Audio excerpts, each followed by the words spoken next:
everyone. Have you all been wanting to live a greener lifestyle, but you're not sure where to start? Well, then you are in the right place. Today we're going to talk about sustainability. Yeah. I'm your host, Liza. Welcome back to the Light and Life podcast. I'm here with Pastor Tim McConnell. Hey, Liza. How's it going? Great. I am so excited about this topic because I am really, really bad at living green. Really? Yes, and I want to, and I know it's my duty. And when I moved here from Tennessee, my family thought that I was like some crazy tree hugger. Really? Yes, but I think it's time that I actually live into that. Okay. You know, I really want to, I don't know, I feel like we have a responsibility to take care of the earth. But I get confused how things are bad. This is going to sound dumb, and I need you to just be patient with me. Uh-huh. But sometimes I like look at a field, Yeah. okay, a wide open field, and I'm like, you're really telling me we made Wi-Fi out of this? Like, how did we make things out of the earth, you know, that are bad for the earth? We started with rocks. We and started dirt, with the earth, and we have Wi-Fi. and we have Wi-Fi, and we Yeah. have like interstates. Yeah. A tunnel through a mountain. Come on, that's crazy. Yeah, yeah. I just think I have the hardest time grasping that, and I know this sounds so silly, but I have the hardest time grasping that we are bad for the earth when we started with the earth alone. Yeah. Like how are Earth's resources also bad for the earth because everything that's in the earth is from the earth originally. Yeah. Am I making sense? Absolutely. You're 100% making sense. Yeah. No, totally.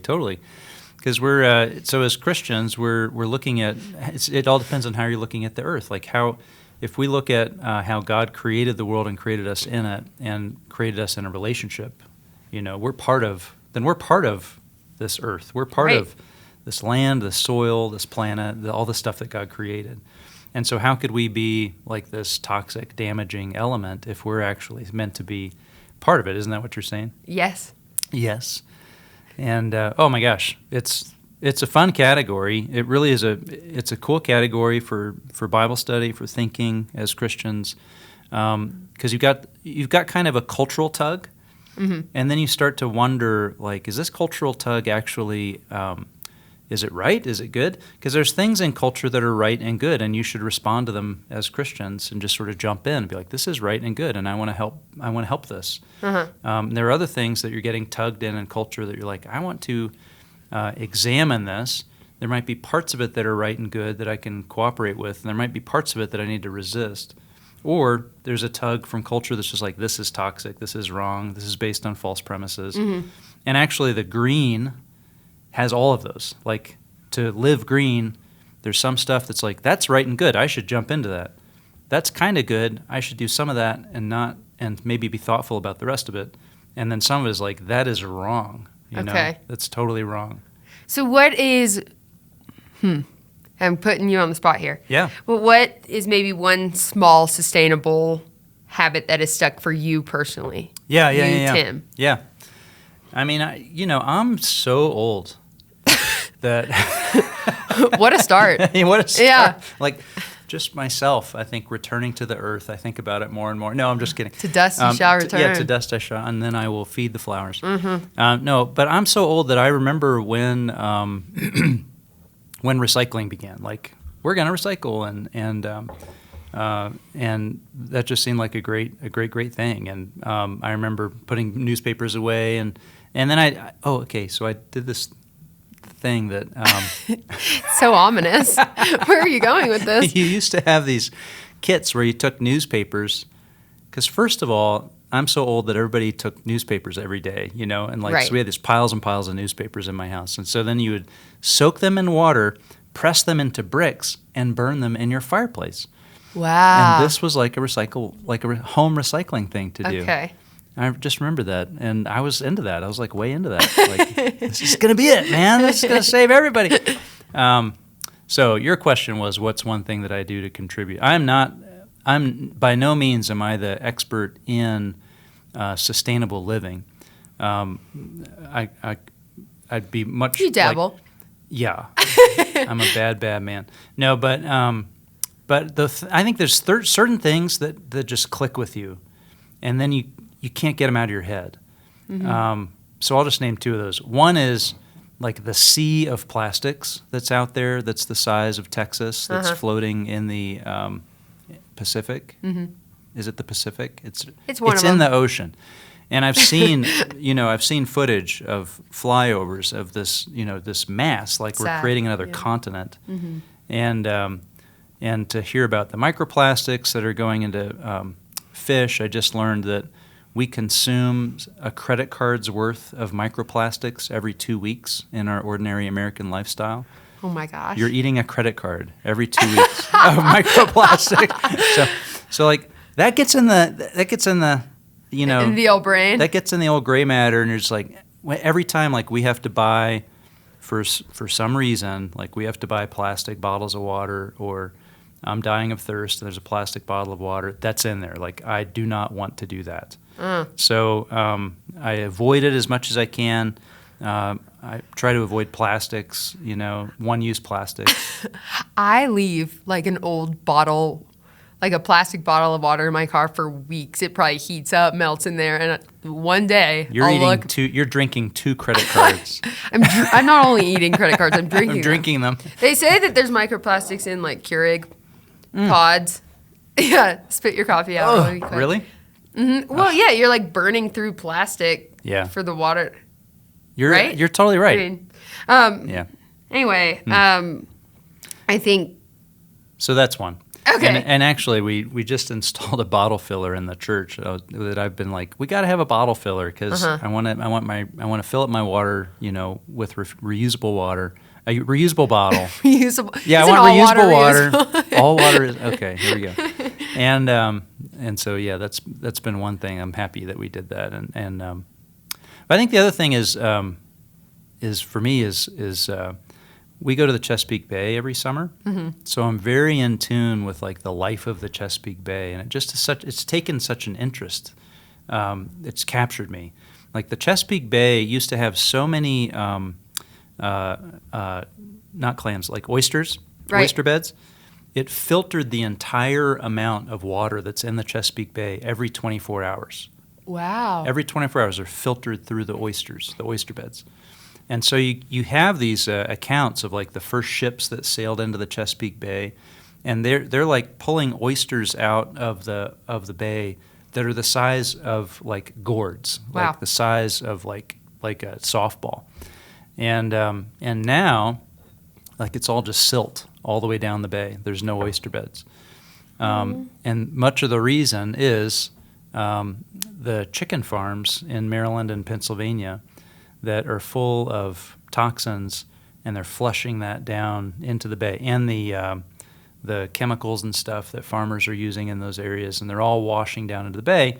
Like on their plants? Yeah, like pesticides and all that stuff. Gotcha. So that all washes down into the bay, and now all the oysters are dead, and it's just silt all the way down the bay, and that stuff just kind of captures me. And it's so fascinating that one way to save food on land through pesticides,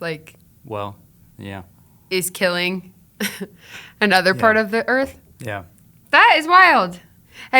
Would you say your perspective on living sustainably has changed since, and I know you said you were old, but I am. Since you started adulting, like for real?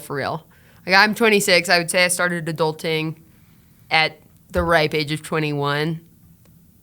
Yeah. Would you say that there was a shift there for you? I'd say there was a period for me where I was resistant to the green stuff because of the bad parts of it, where you're calling human beings toxins, where you're basically like advocating for like the Chinese single baby policy, or I was in an ethics class where a professor literally said the forced Chinese single baby policy is the only way to be good stewards of the earth that God gave us. And I just looked at him and thought, you're nuts. Like, you're nuts. A human being is a gift from God. A human being is a resource. We're made in the image of God. We're meant to be part of this creation. We're meant to. So I had this period where I was like, no, like it's just total push off. And so a guy that I should mention is a guy named Joel Salatin. Have you ever heard of him? I've not. Polyface Farms. He was featured in this great Food Inc. Was this great documentary, like breaking into how food production happens. Anyway, his whole thing, like he's a Christian and he's a super environmentalist, and it's all around food production and animal farming. Wow. And his whole point is that like cows were not meant to be raised in like these cow pens where they're isolated, and then you have to feed them, you have to fill them with antibiotics, you have to truck the food in. Cows were meant to roam around on a field. So if you set up a system where the cow roams around on a field, the way he talks about this is let the cow be the cow that God made the cow to be. So it's totally connected to God, and it's totally connected to creation, and it's this more sustainable farm, meat production, farming life. And the same thing with chickens. Like the reason why chickens are so, when chickens are raised have you seen chicken houses? Oh yeah, they're scary. Oh, it's like a horror movie. And you have to put on a hazmat suit to go in there. I mentioned this and they're actually. Just squeezed. They're squeezed. So tight. And they're filled with all kinds of false, hormones and stuff to make the breast grow really big, and so. Well, they got to give us our credit card.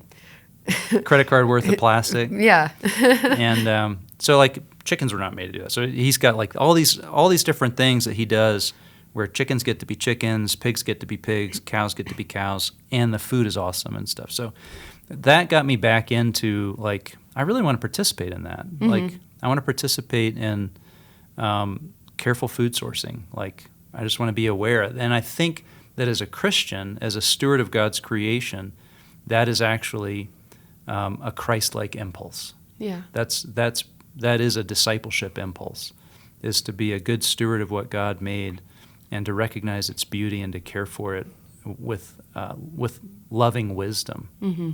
Yeah. I would say it's interesting when you brought up we are the problem. I remember I graduated in 2020, and I remember during the COVID crisis when I think it was like in Italy, it was just like horrible, but the earth started to vegetate more than it had.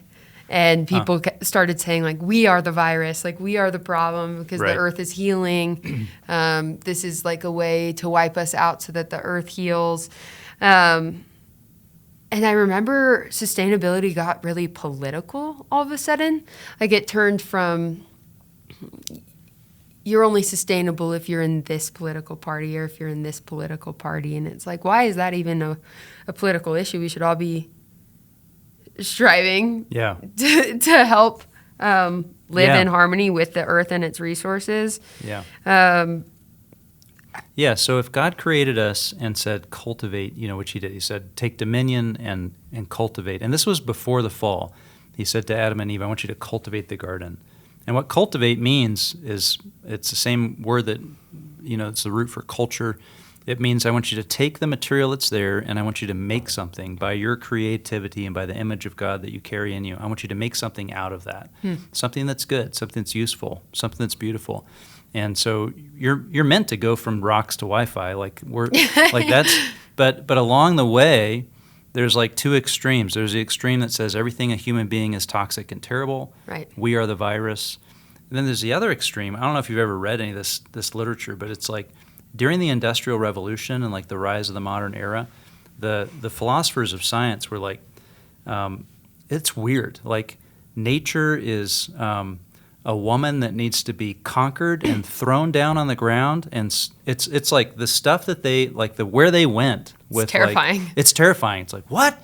And and there's this industrial bent that was just like we are to dominate and to destroy and to just absolutely like. Capture and strap down nature. You can't let it run wild. It's this wild thing. You've got to attack it, and both of those are non-Christian worldviews that you have to kind of navigate and make sure you're not dipping into either one of those as you figure out what does it mean to be a careful steward of God's beautiful creation. Yeah. How would you say, or how should Christians approach caring for the earth when it comes to, like, how should faith be the model for how they would live their lives in an eco-friendly way? And it comes down to, the brass tack stuff of like, now am I ever going to drink Keurig coffee again? Like, I know that guy was really sad. Do you know that whole story? No. He's kind of an environmental guy, and The guy who created the Keurig pods. Uh-huh. And he was like, oh my gosh. What have I done? What have I done? Like, I have filled the landfills with these pods forever. Mm-hmm. It's a plastic pod. It's not going anywhere, right? For 30,000 years? Yeah, something absurd. Plus, I'm eating credit cards. And so he's feeding the masses credit cards week by week. Week by week. So there's those little tilts, right? Like, I want to get free range eggs. I want to get single source meat. Like, I want to. Like, this would be an odd reaction for most people who are environmental, but I want to hunt and eat and know where my meat came from. Right. So, like, the last few years, I've been filling the freezer with meat that my son and I, take out of the mountains. It's really sweet. Mountain meat. Mountain meat. It's a man's meat. Man's meat. But I want that because if you really look into, like a pound of ground beef right now is sourced from over 300 animals. So your typical pound of ground beef at the grocery store. And if you go into that, it's like there's multiple stages of that where it feels like this is not good stewardship of God's creation. How does that even happen? Well, how is it sourced for 3? Isn't it cow? Like it's not different species of animal. I'm just like maybe like 3 but species. But you're saying it's like just cow, a bunch of meat grinded up together. Yeah, it's from different cows. So like 300. Hopefully, it's all cow. I would hope so. But I can't guarantee that. Nope. And have you seen how it's made with like the hot dog? Yeah. One. Yeah. I don't recommend it, but no, that's what I'm thinking is happening with our ground beef now. Pink slime. I don't know if McDonald's pink slime scandal. Yeah, it tastes good. Subway tuna fish. It ain't tuna. It ain't tuna. But so what do we do as Christians? Like to be aware of those things, and then go back to Scripture and just kind of watch God's celebration of creation. Mm-hmm. Watch in the Psalms the sort of like appreciation and relishing of the beauty of creation. Watch Jesus walking through and using natural illustrations from the beauty of the world around him. And then you just kind of try to get your heart in a posture of, I want to live knowing that I'm taking care of a garden that doesn't belong to me. Right. It belongs to my Lord. Right. And I love my Lord. Mm-hmm. So do I just want to trash this place? And there is a theological twist that's important because for a long time, Christians kind of would tend toward the idea that God doesn't care about this. Like this is just a stage that God made for us to get into a saving relationship with Him. Mm-hmm. And just like at the end of like a stage production, it's just going to all get thrown in the trash, like the whole world. And that was a theological mentality that everything in the world is going to go to fire. So just waste it, just it doesn't matter. And what you really understand as you read Scripture is that God is coming back to restore and redeem what He made. Like He loves what He made.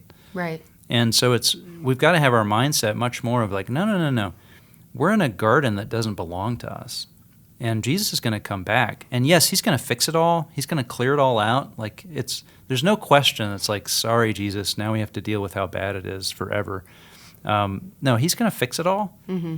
But at the same time, when He comes back, do we want to be standing there like in the middle of a big trash heap, a big burning mess, Or do we want to say, I loved your garden the way you love your garden, and I tried my best to learn from the beauty that you made of how good you are, and here's what I stewarded, Mm-hmm.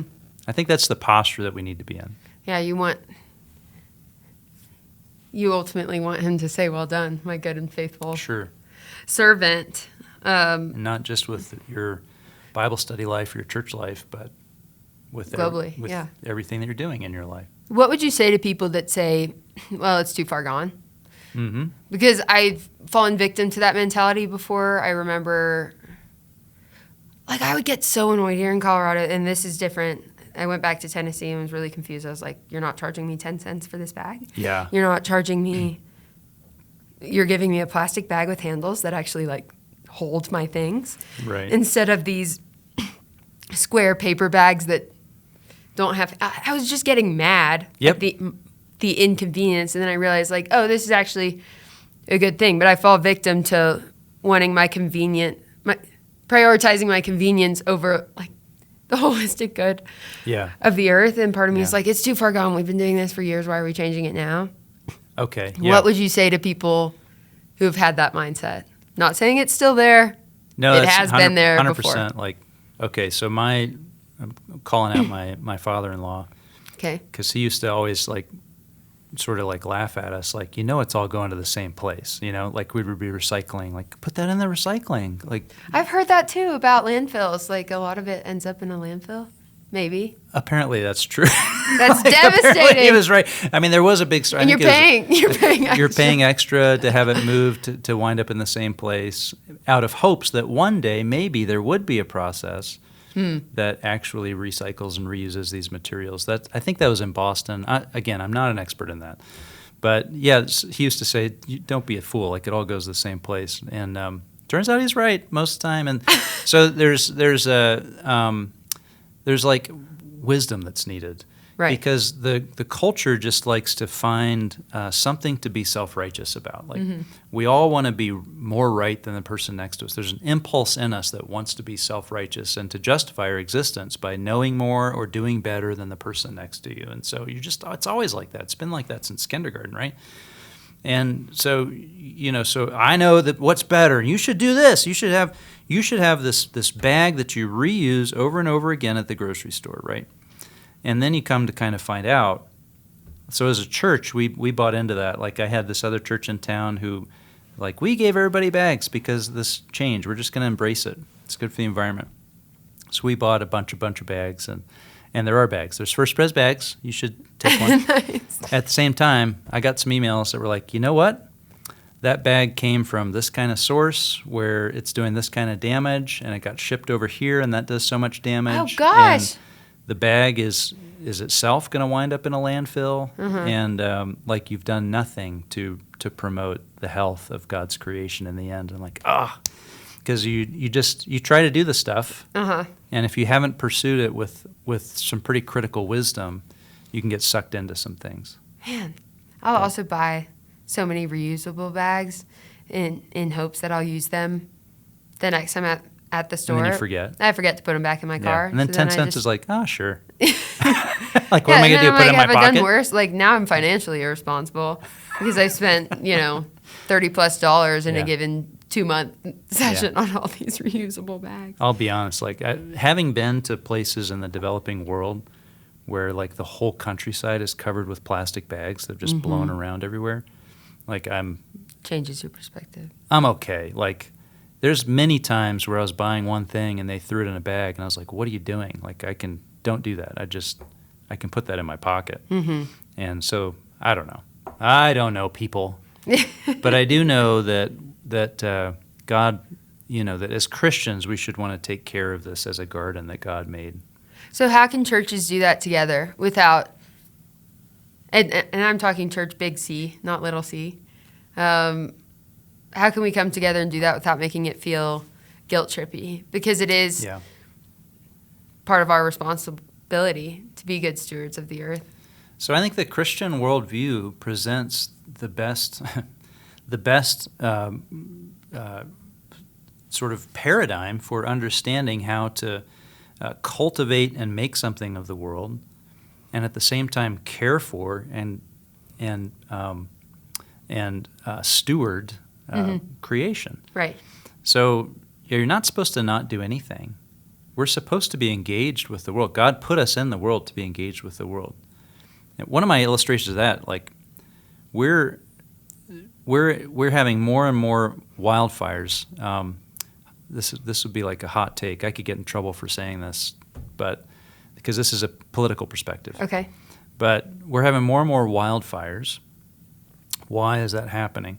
A big part of that is the movement to not allow human intervention in the forestry, like because they used to go in and cut down, trees that were near the end of their life and use them for wood products and all that stuff. But that also caused some damage to the environment, to the woods. So they said, no, you can't go in there. So now all the deadfall, burns. That to me, if that's true, okay, that to me is an illustration that actually the world's best outcome, nature's best outcome, is human intervention and cultivation and care of it. Like, it isn't just don't touch it. It's to wisely use it for good. So then, and this is going to be a rabbit hole, but I'm thinking of like sea turtles that are trying to get to the sea. Little baby sea turtles, they tell you, like, don't intervene. Like, it's natural selection out here. Right. Why? Why can't I pick up the baby turtle and take it straight to the ocean so that it doesn't get eaten up by a bird? I think you can. I mean, don't quote me on that, because I'll get arrested. But they tell you not to. I know, don't intervene. Well, the most important thing is to change your light bulbs in your house so that you don't draw the little turtle the wrong direction, because they're looking for the moon. The little turtle's looking for the moon. Liza. That makes me so sad. It's so sad. And they're going to this little light on the back deck, and they think, is that the moon? It's not. And then, boom, they're dead. Oh, my God. Things are taking such a wild turn. Oh, man. No, but we were meant to interact with. Yes. Yeah, we were meant to interact with. But sometimes that means, that's huge human intervention happening on those shores in North Carolina, where they're putting out these webs and stuff and like fence posts and stuff because they know the eggs are there. And there is intervention that's necessary. Right. So, and we're coming to a close here, but I want to end with a practical execution, I guess. That sounds like death. I didn't mean it to sound like death. But if someone came to you saying, I want to live more sustainably, what is, like, ultra practically, a few steps that they can take that aren't life-altering or feel unattainable for someone who hasn't been paying attention to it at all? Well, I point people to Joel Salatin and Polyface Farms, because it's amazing, and his whole thing is to husband creation the way God made it to be taken care of, and it's so fun. And then it has these other effects, like the grass that's growing at his farm, because the cows just clip the top of it. It's growing at such a rapid rate. He said that if everybody did it this way, we would suck all the carbon that we're putting into the atmosphere out of the atmosphere just with the rapid growth of grass. There's just amazing things that, like, all these little fingerlets that, like, spread out, and health, like personal health. Like, should I be eating this much processed food and this much meat? And so I think there's things that, as Christians, if you operate on a mindset of this is God's creation, He made it with creative intent, for a reason, for a purpose, and He made us in it to both cultivate it and care for it, then you're going to start to make decisions. They're like, you know what?